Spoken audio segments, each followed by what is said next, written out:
So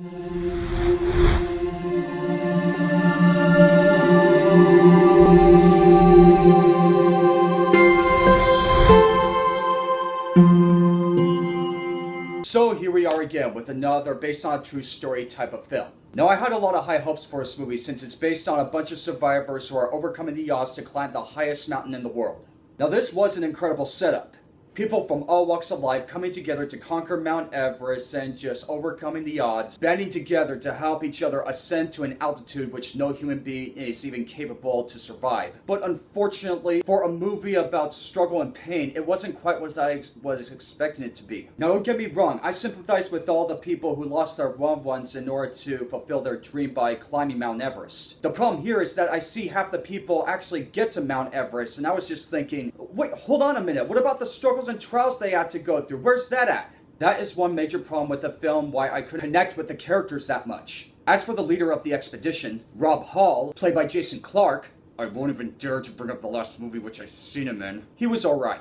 As were Jake Gyllenhaal, Scott Fisher, and Josh Brolin as Beck Weathers. There are a couple great actors, and I really sympathize with their characters of how much they suffered while climbing Mount Everest. But I wish that their stories and backgrounds was developed into something more that I could latch onto and care for. Now I will give the film this. The cinematography and visuals are absolutely stunning, and this giant snowstorm which took place at the top of the mountain nearly freaked me out. Okay, props to the film for that. And by the way, did I forget to mention that Sam Worthington was in this? Yeah, pretty interesting to see him again after the past few years. Oh yeah, I even forgot to mention Keira Knightley as Jan Arnold, Rob's wife. Since she had a baby on the way in this story, I kind of sympathize with her too. So after all is said and done, this movie is decent, but it feels like a modern day version of Wolfgang Pearson's The Perfect Storm, but instead have Mount Everest slapped onto it. Trust me.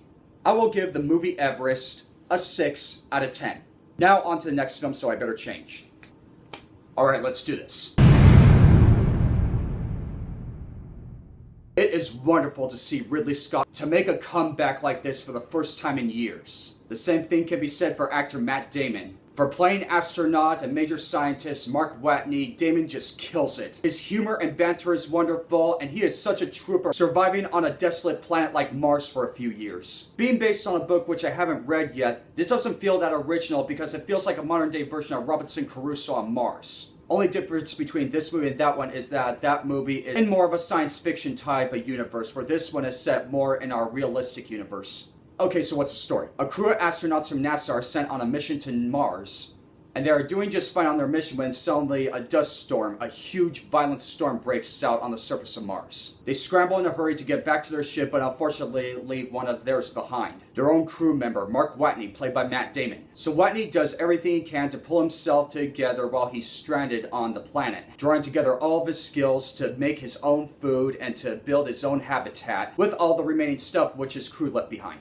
This guy is a genius, making his own H2O, his own food, and using the remaining stuff behind him to make his own communication all the way back to Earth. The head of the board, played by Jeff Daniels, find out that Watney is alive, and him and his team do everything that they can to bring him home. And while that is going on, his crew on board their own ship is continuing their mission when suddenly they receive a call all the way from home that Watney is still alive. And you know what? I completely understand, because they had no choice. The storm would have killed them.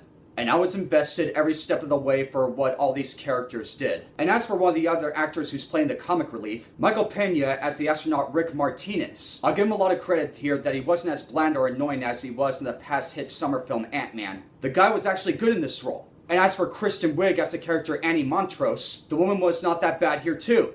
Like some people, I'm just so thankful that I have saved my money from going to see the Fantastic Four reboot like some people have this past summer. I was kind of surprised to see that I didn't find that much gripes in this film because there was hardly anything to complain about. Okay, some things feel a little scientifically inaccurate, but Ridley Scott makes sure to stick to real true science. Presenting this film in a realistic, more environmental setting is what made it feel so unique. I love the characters, I love the design. Seriously, I don't know what else to say. Probably one of the best films of the year. The verdict for Ridley Scott's The Martian, I will give a 9 out of 10.